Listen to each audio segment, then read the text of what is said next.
Welcome to a brand new episode of the Post Game. I'm your host, Davion. I'm joined by Lillian What's up? and Emmett.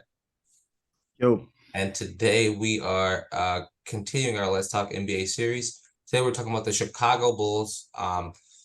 With Chicago Bulls, they finished last season in the 10th place in the East, and they did not make it into the playoffs, right? I'm 90% sure.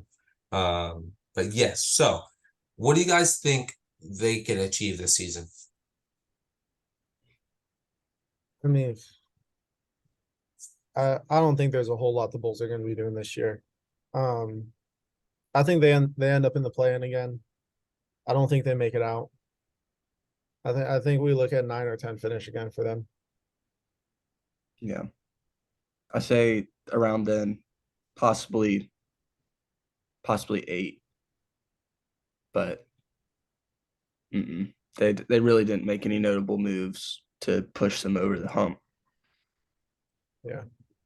I mean, do we think there are other teams in the NBA or in the East like Detroit or Charlotte or the Magics or Indiana that can make that push and bump them out of the playoffs?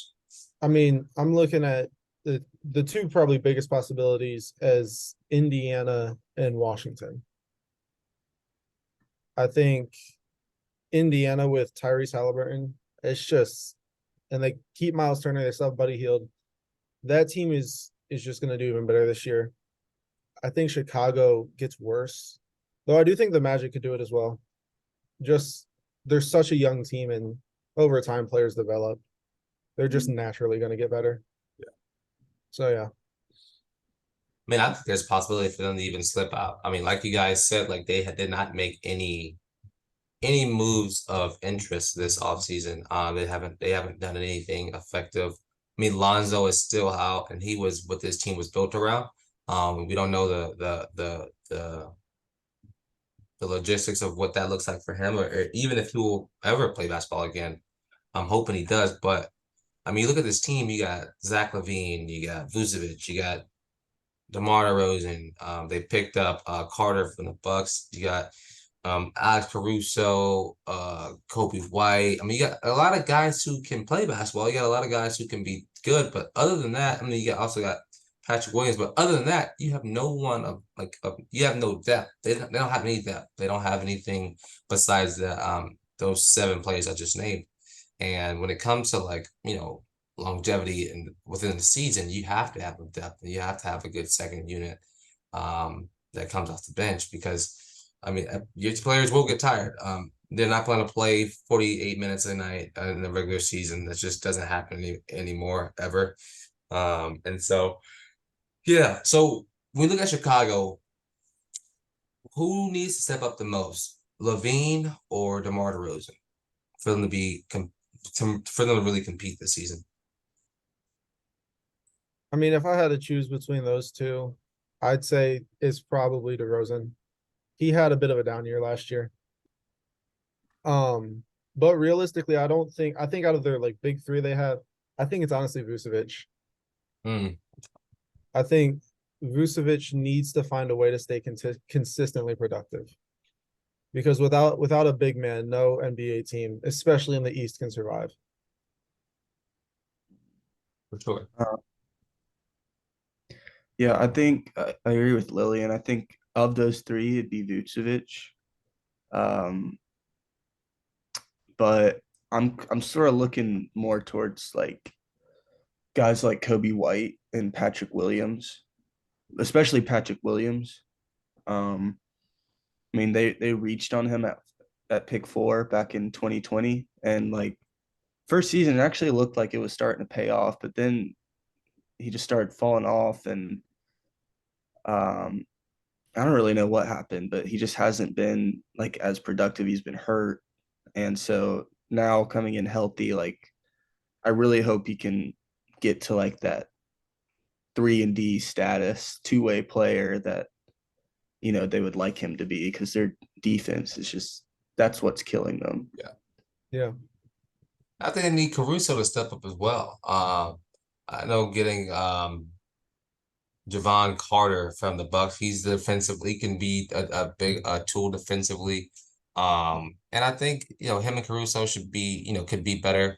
Kobe White could be better as well. I mean, he's averaging 10 points a game. Like that's just not what they need out of him. They need more. They need more productivity. Um, Yeah. Andre Drummond, I mean, he's fallen off the map ever since he got there. So it's like, what are we doing? Like there's a lot that needs to happen for this team to be competitive and compete this season. But I mean, here now, I think they missed the playoffs. I mean, I think those guys missed the playoffs. He blew up the team.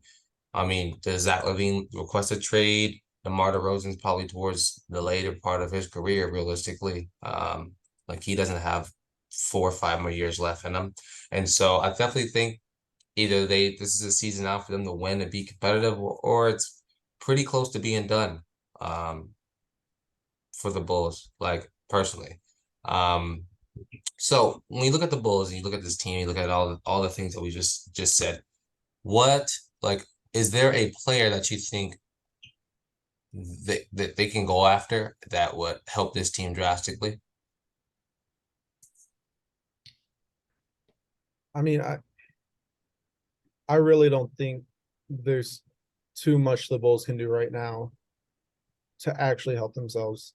They'd have to give up a pretty major piece, most likely Levine, and their biggest needs a big man. There's not a whole lot of those available right now. I'd I'd say if they wanted to sign like Dwight Howard out of Taiwan, they'd give you a solid piece off the bench, but that's not enough to make a difference. Um, I don't know. I don't think there's anything they can do. I mean, it was clear when Lonzo was on the team, they were the 1 seed for a while, and then when he got hurt, the fall off was unreal, and it stayed like that. And like he's actually like the glue guy for them. Yeah. So until his status is like certain, I don't think you make any moves. Like I think you ride it out. Um, because like I mean I guess you could get a temporary passing point guard. I mean, they got Javon Carter, he'll help a little bit, but like Lonzo Ball like had it all and he fixed his shot right when he got to Chicago. Like he was gonna be a beast, but unfortunate that happens and like they just have their top guys are score first and that's just not gonna change. And so I just don't really think there's anything they can do to get them over that hump. Yeah. Yeah, I I get what mean, you're saying. Like they literally built that team around Lonzo and it worked to perfection. And I mean, you had three superstars. You had Lonzo, you had um Levine, and you had DeAndre. And it did not, and Lonzo going down really took a big hit for them. And I hate to see it, man. You hate to see it, and you hate to for that to happen, man. I hope he gets back soon. I mean, if there is an update on him and they turn that team and there's an update that he can play, excuse me, and he's cleared to play, I think it'll turn that team around completely. And it's just a matter of if that happens. But anyway, any final thoughts on this video on the Chicago Bulls? I mean, they've got a long road ahead of them. They really do. Yeah. And it's a long road of the unknown. That's what sucks most about it. Yeah. And so, well, I appreciate you guys for listening. Chicago fans, let us know how you feel about your next season, your upcoming season. I have been your host, Davion. That's been Lillian. That's been Emmett. And this has been the post game. Peace.